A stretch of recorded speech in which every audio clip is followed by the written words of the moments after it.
Hai, aku Anissa. Di sini aku mau membahas topik tentang public speaking. Apa sih public speaking? Seperti yang kita tahu, public speaking adalah seni berbicara di depan umum. Kata kuncinya adalah seni dan depan umum. Seperti namanya, seni. Oleh karena itu, public speaking di setiap orang berbeda-beda.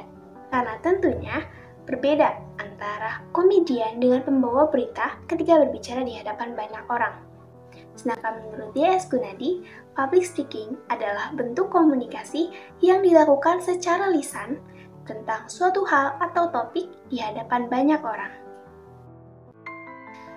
Kenapa kita perlu mempelajari adanya public speaking?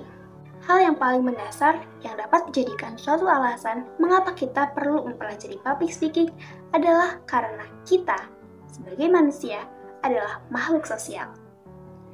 Sebagai makhluk sosial, manusia memerlukan adanya komunikasi, dan berbicaralah jalannya. Tentunya berbicara juga memerlukan suatu ilmu. Ilmu untuk berbicara di tempat, waktu, dan peristiwa yang tepat.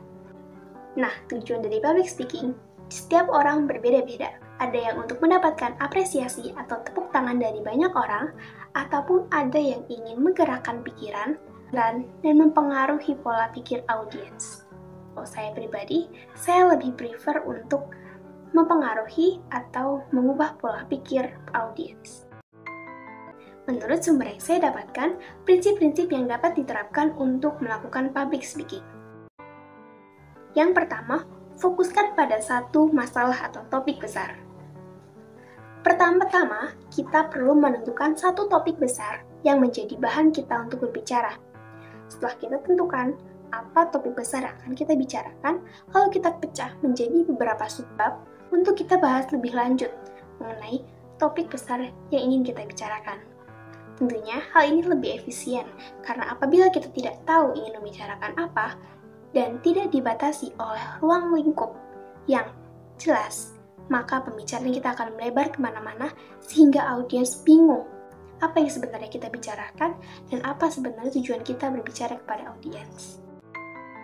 Yang kedua, berikan alasan mengapa kita penting untuk membicarakan masalah yang ingin kita sampaikan. Menurut fakta, kita hanya membutuhkan waktu 2-3 menit agar orang lain dapat terpengaruh dengan apa yang kita bicarakan.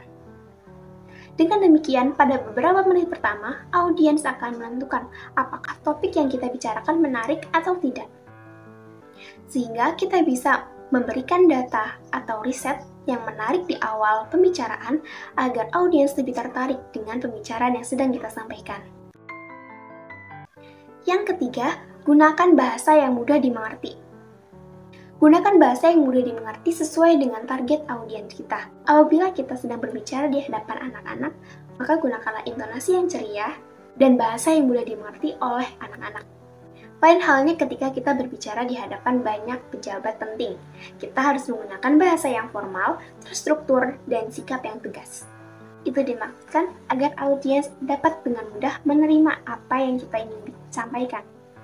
Karena faktanya, banyak orang yang dapat mudah memahami suatu hal ketika hal itu disampaikan oleh orang yang menurut mereka sefrekuensi. Oleh karena itu, jangan lupa posisikan diri kita sefrekuensi dengan target audiens kita, agar apa yang ingin kita sampaikan lebih dapat dipahami oleh mereka. Yang keempat, perhatikan gestur tubuh dan intonasi suara. Kita akan membagi bagian ini menjadi dua. Yang pertama, gestur tubuh dan intonasi suara. Gestur tubuh. Hal ini sangat penting untuk menambah variasi dalam public speaking kita. Kita bisa menambahkan gerakan tangan dalam pembicaraan kita, tentunya sesuai dengan konteks apa yang kita bicarakan.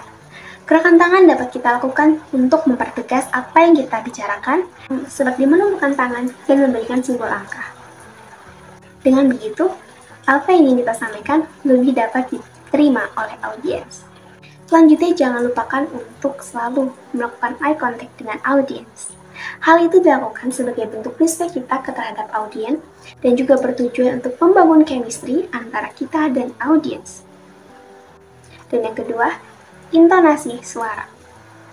Dalam berbicara, kita sebaiknya berbicara dengan nada yang sedang, tidak terlalu besar dan juga tidak terlalu kecil. Yang penting audiens dapat mendengar dengan jelas. Dan tambahan nih, jangan lupa berikan penekanan pada beberapa kata yang menurut kita penting untuk audiens perhatikan. Contohnya kita sedang membicarakan tentang COVID-19. Jangan lupa memakai masker di ruang publik. Kata memakai masker kita tegaskan di bagian itu, karena itu adalah poin penting yang harus audiens perhatikan. Dalam public speaking, antara logika dan perasaan harus berpadu dengan baik. Dalam memberikan data dan riset, kita harus memberikannya sesuai dengan fakta dan dengan logika yang dapat mudah dimengerti. Dan perasaan kita gunakan ketika kita sedang berbicara, kita berusaha untuk mempengaruhi orang lain dengan kita ikut merasakan apa yang audiens rasakan. Hal terakhir yang dapat kalian terapkan adalah pastikan apa yang kalian sampaikan bermanfaat untuk audiens, karena public speaking adalah komunikasi dua arah. Nah, dalam public speaking biasanya ada beberapa hambatan. Salah satunya adalah kurang percaya diri. Hal ini bisa didasari oleh banyak faktor. Bisa karena trauma, karena pertama kali omongan banyak orang. Yang pertama, kita harus cari tahu apa sebenarnya yang membuat kita tidak percaya diri. Apa karena omongan banyak orang? Contohnya kayak, kamu suaranya kekecilan, kayaknya nggak cocok deh jadi public speaker. Yakin diri kalian mau dibentuk sama orang lain. Hal yang ngebiarin orang lain ngebentuk diri kalian dengan asumsi negatif yang terus mereka berikan kepada kita. Boleh orang lain ikut andil dalam pembentukan diri kita, tapi kita harus lebih pintar untuk memilah mana yang baik untuk diri kita sendiri. Yang kedua, kenali potensi diri kita. Dalam bab ini kita sedang berbicara dengan public speaking.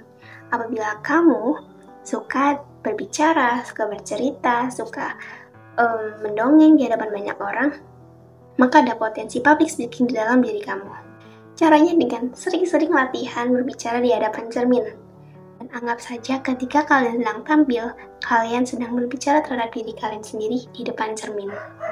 Dan tambahan tips nih, kalian ketika melihat suatu benda, coba kalian olah nama dari benda tersebut ke dalam kalimat yang panjang. Hal itu dapat menambah kebenaran kalian dan kefasihan kalian dalam berbicara. Misalnya kalian melihat suatu jalan.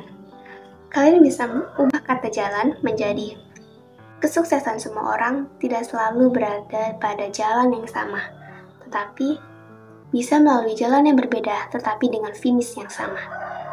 Dan yang terakhir untuk mengatasi ketidakpedean kalian, yaitu enjoy the process. Kuncinya adalah percaya kepada diri kamu sendiri.